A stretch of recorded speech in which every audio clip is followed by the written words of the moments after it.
Ayan, araw ng Sabado mga kabro. Kadarating lang ni Bossing from Mountain Province pala, galing. Ito Alpha 125, convert natin sa 200cc. Pakinggan muna natin yung andar. Ayan, pakinggan muna natin para malaman natin kung anong sitwasyon ng makina ni Boss.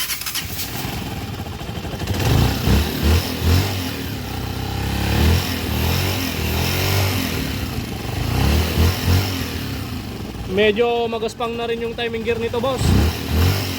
Yan.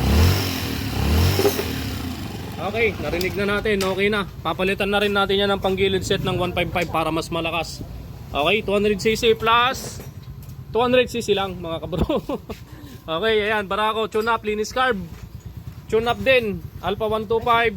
Tagas sa magneto sa may rubber ng stator motor nila, bossing. Boss, good morning. Ayan, si Langgen. Sige bro, ayan yung may-ari ng Alpha 125 from Mountain Province. Napakalayo pala ng biyahe niya. Ilang oras bro?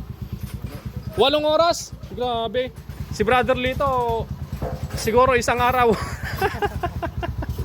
Okay, ayan, palamigin nyo lang yan. Tapos, bibili muna ako ng balatong pang tanghalian natin. Alright.